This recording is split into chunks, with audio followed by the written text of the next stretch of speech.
សូមអង្គជួយបញ្យល់ពីសេចក្តីសុខផ្លូវចិត្តសម្រាប់មនុស្សគ្រប់វ័យផងទៀតណានេះត្រូវនិយាយច្រើនរឿងសេចក្តីសុខផ្លូវចិត្តហ្នឹងពីពាក្យពន់នឹងមានសមាទិដ្ឋិជាខាងដើមបើសិនបើមិនមានសមាទិដ្ឋិជាខាងដើមទេមិនអាចមានលំនឹងផ្លូវចិត្តបានទេឃើញមនុស្សទៅជឿអីផ្ដេសផ្ដាសសពថ្ងៃហ្នឹងគឺមកពីគាត់ខ្វះលំនឹងផ្លូវចិត្តព្រោះគាត់មិនតាន់ឃើញធម៌ជាធម្មតាអ្នកដែលមានលំនឹងផ្លូវចិត្តវាតតែឃើញធម៌កើតឡើងជាធម្មតាចឹងបានថាមានរឿងមួយចេះពីអ្នកនៅស៊ីដនីគាត់និយាយរឿងលោកតាមួយអង្គនៅថៃលោកធ្វើគ្រូវិបស្សនាហើយមានមេតបម្នាក់ជ្រះថ្លាធ្វើកត់ធ្វើអីប្រកេនលោកហើយមុននឹងវិលទៅសមរភូមិវិញឲ្យលោកឪហ្នឹងជួយមើលឲ្យថាទៅនឹងជោគជ័យអត់ទៅនឹងជោគជ័យអត់បានជោគជ័យសេរីសួស្តីអីអត់នឹងបើលោកមានចេតនាបោកលោកចេះតែថាប៉ុន្តែលោកអត់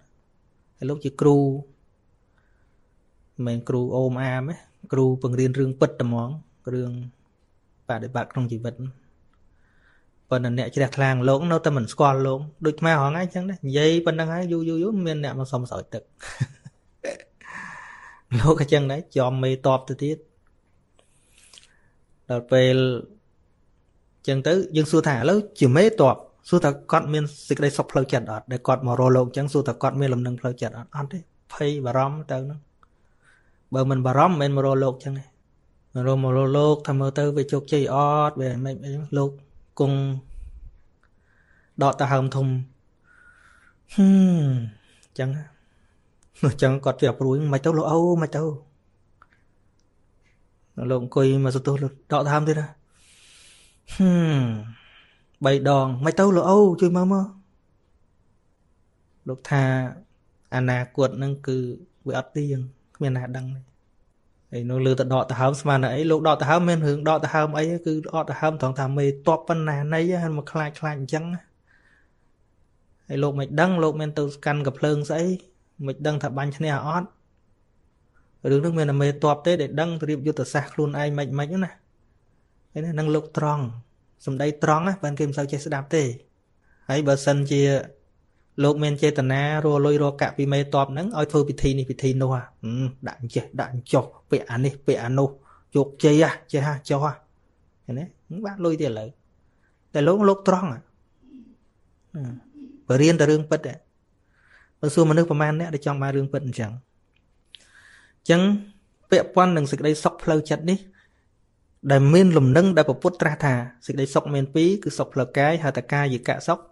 ហើយនឹងចេតសិកសុខសុខផ្លូវចិត្តនឹងពាក់ព័ន្ធនឹងសុខផ្លូវចិត្តនេះត្រូវផ្ដើមដោយសមាទិដ្ឋិបើមិនផ្ដើមដោយសមាទិដ្ឋិទេអ្នកនៅតែភ័យនៅតែព្រួយកុំថាអាត្មាហាមថាទៅរកស្រោចទឹកឬក៏ទៅរកយន្តក៏ថាអាត្មាមិនហាមអីទេសួរថាតើអ្នកបានស្ងប់មែនអត់វាស្ងប់តែបានមកបំភ្លេតហ្នឹងទៅជួបអីទៀតជួបអីទៀតពឹងលើហ្នឹងតែមិនបកកែទៅនេះទៀតទៅនោះទៀតទៅនេះទៀតទៅនោះទៀតព្រោះអ្នកគ្មានខ្លួនឯងជាទីពឹងទេកាលណាមានសមាទិដ្ឋិអ្នកតម្រង់ផ្លូវដោយខ្លួនឯងគិតអីធ្វើដោយខ្លួនឯងលះកាត់សម្រេចចិត្តក្លាហាន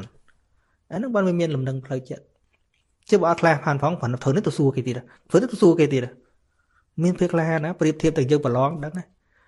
ចេញមកយើងអត់ហ៊ានសម្រេចសរសេរចឹងខ្លួនឯងទៅសួរគេអានឹងត្រូវអត់សួរថាក្នុងចិត្តហ្នឹងមិនជ្រួលច្បល់សុកទុកខ្លួនឯងឲ្យតែបណ្ឌបើកខាងមុនគេទៀតជមើលអ្នកខ្លះមើលឥឡូវនេះខ្លះ bankrupt ខ្លះដួលក្រុមហ៊ុនបើនិយាយពីសែនម្ដងដឹកមួយឡានមកហើយគាត់នៅតែធ្វើអញ្ចឹងតែនៅតែដួលហើយគឺអ្នកដែលប្រសិទ្ធិស្រោចទឹកយន្តឯនៅពេញនោះដួលឃើញទេច្បាស់ប៉ុណ្្នឹងហើយប៉ុណ្្នឹងដោយសារតែមិនតាន់មានសមាទិដ្ឋិគាត់នៅតែគិតថាប្រហែលជារៀបមិនតាន់ត្រូវនេះវាទៅអាកលឹះនឹងមួយទៀតប្រហែលជារៀបមិនតាន់ត្រូវទៅជាអញ្ចឹងទៀតខ្មោចស្លាប់ហើយក៏វាចង្រៃចេះភ័យទៀតអ្នកស្លាប់គ្នាគ្មានតែដឹងខ្យល់អីអត់លីងឯងនេះចង្រៃទៅខ្លួនឯងចង្រៃកើតតែពីការគិតរបស់មនុស្សហ្នឹងភ័យក៏កើតតែពីការគិតរបស់មនុស្សដែរភ័យអីក៏ដែរអញ្ចឹងសេចក្តីសុខផ្លូវចិត្តនេះវាទល់តែមានសមាទិដ្ឋិចាំពាក្យអាត្មាអ្នកមិនតន់យល់ក៏ដោយ តន់យល់ចាំពាក្យហ្នឹងថាសមាទិដ្ឋិគឺការយល់ត្រូវឃើញត្រូវយល់ត្រូវតាមហេតុផលពិតមានអានឹងសិនបើអ្នកទៅរត់លំនឹងផ្លូវចិត្តឃើញតែបើអ្នកគ្មានសមាទិដ្ឋិទេអ្នកមិនអាចមានលំនឹងផ្លូវចិត្តទេនឹងប្រព្រឹត្ត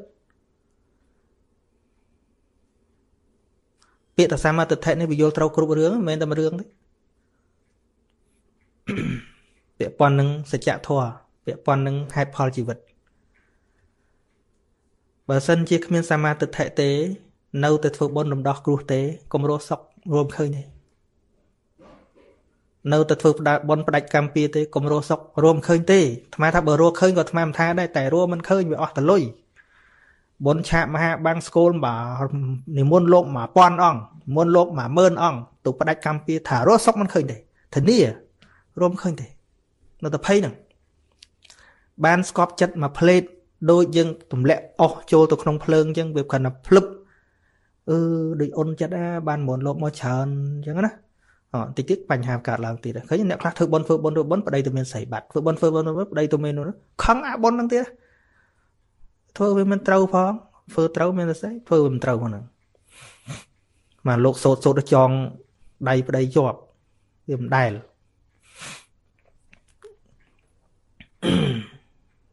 ហ្នឹងហើយអញ្ចឹងអត់បញ្យល់ច្រើនទេវិធីសាស្ត្រអីក៏ដោយវិធីសាស្ត្រស្អីក៏ដោយ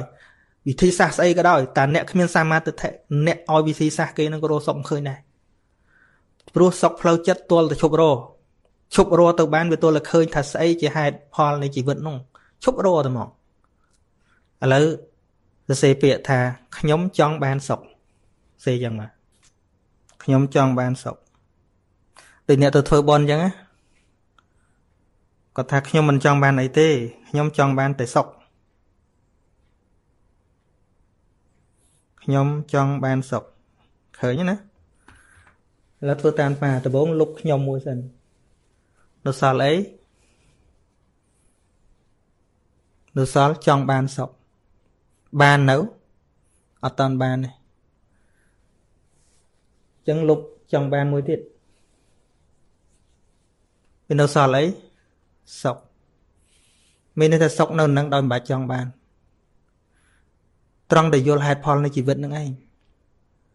តែអាត្មាខំនិយាយរាល់ថ្ងៃមិនមែនរឿងប្រឆាំងគេទេមែនទេគ្រាន់តែចង់ឲ្យយើងស្វែងយល់ពីជីវិតរបស់យើងហើយសុខវាប្រកបនៅនឹងវាមានទៅណាវាមាននៅណាវាមានក្នុងលោកឯណាសុខក៏មិនមែននៅអាត្មានេះដែរមែនទេនេះដូចអ្នកណាឃើញផ្ញើសារមកអាត្មានេះគាត់ជួបបញ្ហាហើយឥឡូវគាត់សុខចិត្តពីដំបូងគាត់ភ័យពាក់ព័ន្ធនឹងតិចគាត់ត្រូវខូចមួយខាងអីចឹងគាត់ភ័យគាត់អីចឹងទៅពេទ្យទៅតែជំងឺនឹងវានៅតែកើតដដែលតែដល់បានស្ដាប់ធម៌ពិចារណាទៅគាត់ព្រមគាត់សុខស្ងប់ប៉ុណ្ណឹងគាត់ឃើញហេតុផលជីវិតវាត្រូវបានប៉ុណ្ណាប៉ុណ្ណឹងគាត់ទទួលប៉ុណ្ណឹងចិត្តនឹងវាស្ងប់ត្រឹមប៉ុណ្ណឹងទៅ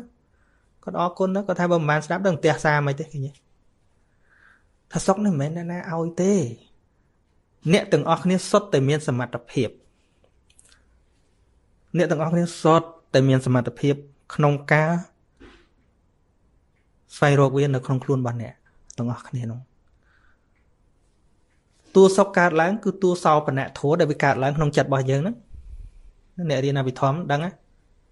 តួទុកផ្លូវចិត្តកើតឡើងគឺអកុសលចេតសិក14កើតនៅណាថាកើតនៅក្នុងចិត្តនឹងទៀតតួសុខកើតឡើងស្អីគេ